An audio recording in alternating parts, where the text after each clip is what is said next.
Shalom, shalom, queridos hermanos, muy buenos días. Llegamos al estudio de una nueva porción, de una nueva parashá que se llama Shoftim. Y Shoftim traduce jueces y líderes. Y en esta quinta sección del libro de Deuteronomio, continúa el relato del segundo discurso de despedida de Moisés al pueblo de Israel. Moisés comienza instruyendo al pueblo en la designación de jueces por toda la tierra de Israel para juzgar casos en litigio y garantizar el cumplimiento de la ley.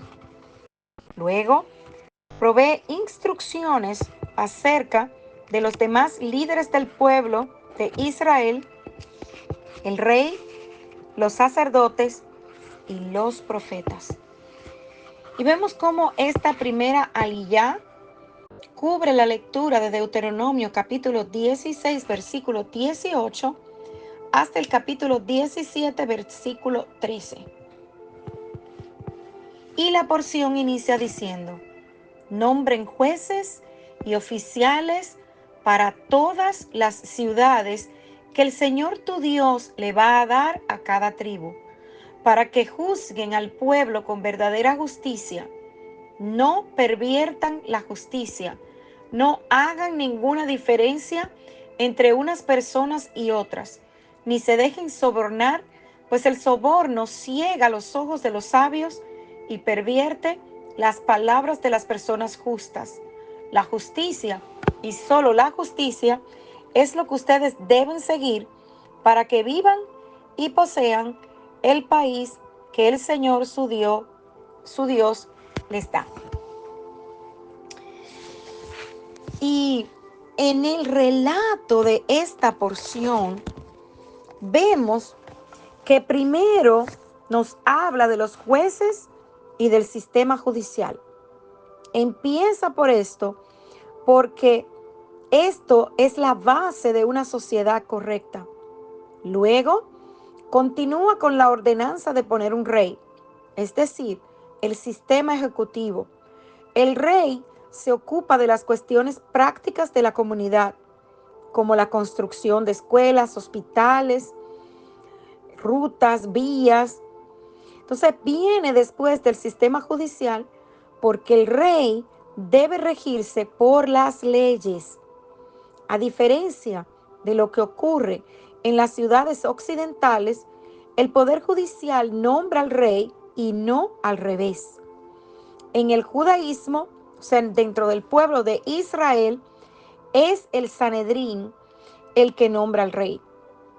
Y a pesar de esto, en la escala jerárquica, los jueces están en un nivel inferior al rey.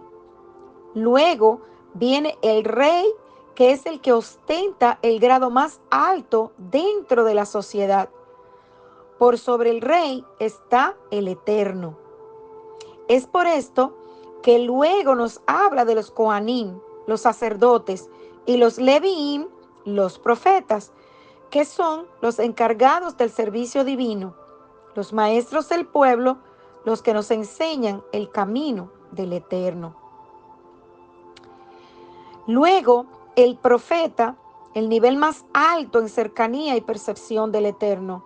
Entonces, la escala en la que la porción de esta semana nos está mostrando el orden es juez, rey y el Eterno. Y entonces, este último, o sea, el Eterno, está representado en otros dos niveles. Primero, los sacerdotes, que son los encargados del servicio divino y los maestros de la Torá. Y luego están los profetas, que tienen una percepción y una cercanía muy grande con el Eterno.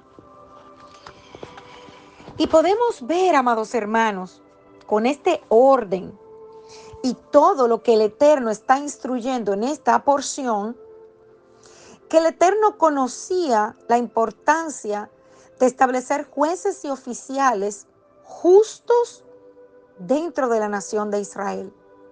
Por lo tanto, el Eterno les advierte que no torcieran el derecho, ni que hicieran acepción de personas, ni mucho menos tomaran soborno, sino que ellos debían seguir la justicia. ¿Pero cuál justicia? ¿La justicia humana? No, hermanos. No. Ellos debían seguir la justicia del Eterno, porque un juez tiene la responsabilidad de hacer justicia y ser justos. Entonces, los jueces, shoftim en hebreo, son indispensables para una sociedad, ya que ellos conocen la ley y ayudan a ser intermediarios en conflictos entre los ciudadanos. Y el cargo que se traduce como oficial en hebreo es choter, que literalmente significa escriba. Los escribas eran los que se encargaban de escribir las copias de la Torá, y por ello ellos debían tener un gran conocimiento de la Torá y de la ley. Choter también se puede traducir como un superintendente o un magistrado. Entonces, tanto jueces como escribas servían al pueblo juzgando casos y solventando conflictos. Y la Torá les manda a ellos que juzguen con justo juicio. ¿Qué implica esto? La Torá lo explica en el versículo 19 del capítulo 16 de Deuteronomio. Dice, no tuerzas el derecho, no hagas acepción de personas, ni tomes soborno, porque el soborno ciega a los ojos de los sabios y pervierte las palabras de los justos. En teoría, el juez debe seguir la ley al pie de la letra y dictaminar según lo que es correcto. Aunque eso es lo ideal, en la realidad humana sabemos que la justicia puede ser torcida, ya sea por soborno, artimañas o prejuicios. Y para prevenir esto, la Torá determina que el juez debe ser imparcial. ¿Quiénes son los más vulnerables a juicios injustos? Los necesitados, los más pobres, aquellos que no tenían poder. Entonces, por esto, que el juez debe juzgar según el orden, según la justicia de Dios y no siguiendo su corazón ni sus emociones. Y en el desierto vemos como solo Moisés estaba sirviendo como juez, pero no se daba abasto con la demanda. Y por sugerencia de su suegro, de Yitro, se nombraron a más jueces entre los líderes del pueblo, quienes ayudaban a solventar los conflictos entre los miembros del pueblo. Y los casos difíciles, entonces, se los llevaban a Moisés. Más adelante veremos que luego, cuando Moshe muere, los casos más difíciles se los dejan a los sacerdotes. Y en el capítulo 17 también se mencionan ciertos aspectos de los juicios que eran llevados a cabo dentro del pueblo. Entonces se habla de los sacerdotes en Jerusalén, quienes también servían como jueces, ayudando a mediar las diferencias que no habían podido ser resueltas en las cortes locales. Y esta corte de sacerdotes en Jerusalén era considerada como la Corte Suprema. La resolución que salía de esa corte era final y la población debía someterse a este dictamen. Si alguien se rebela en contra de la resolución de esa corte sacerdotal, se consideraría como insubordinación y tendría que enfrentar la pena máxima y consecuencias muy severas. Y aquí también en esta porción encontramos La palabra hebrea para ciudades, aquí empleada, se dice sheareja y significa literalmente portones. Los portones de nuestro cuerpo, amados hermanos, son nuestros oídos, nuestros ojos, la nariz y la boca, a través de los cuales ingresan a nuestro cuerpo y nuestro mundo personal los estímulos del mundo exterior. Así, este versículo requiere que establezcamos jueces y policías también para cuidar estos portones, estas puertas contra la intrusión de cualquier estímulo que pueda ser dañino para nuestra salud espiritual. Y es interesante que a través del estudio de la Torá aprendemos cuáles son las influencias que son buenas, que son permitidas y que nos ayudan a crecer de manera espiritual. Y cuáles son las dañinas, las que nos destruyen, las que minan nuestra vida espiritual y por ende son prohibidas y nos apartan del eterno. El trabajo de un policía es hacer cumplir las decisiones adoptadas por el juez. Y nuestros policías internos son las técnicas que cada uno de nosotros necesita para combatir las voces internas que se oponen a las decisiones de nuestros jueces internos.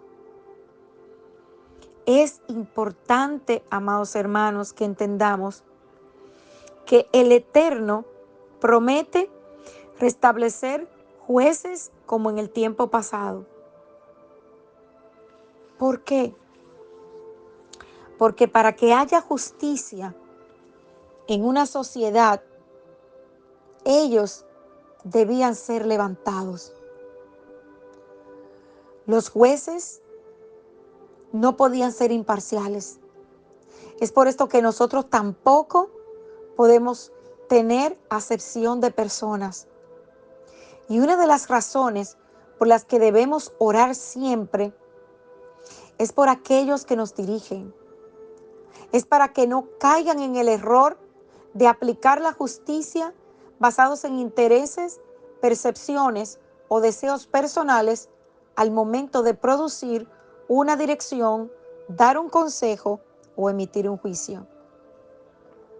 La Escritura dice que el Eterno merece lo mejor, que Él es justo siempre y que su consejo nos trae vida y vida en abundancia. Cada cosa que el Eterno permitió, cómo Él organizó su pueblo, siempre fue para beneficio y para el crecimiento del pueblo de Israel. Solo tiene autoridad de juzgar a aquel al que se le ha dado esta misión. Y los jueces establecidos por el Eterno deben, como hemos visto, ejercer su función con toda justicia, pero justicia de lo alto. Shalom, shalom.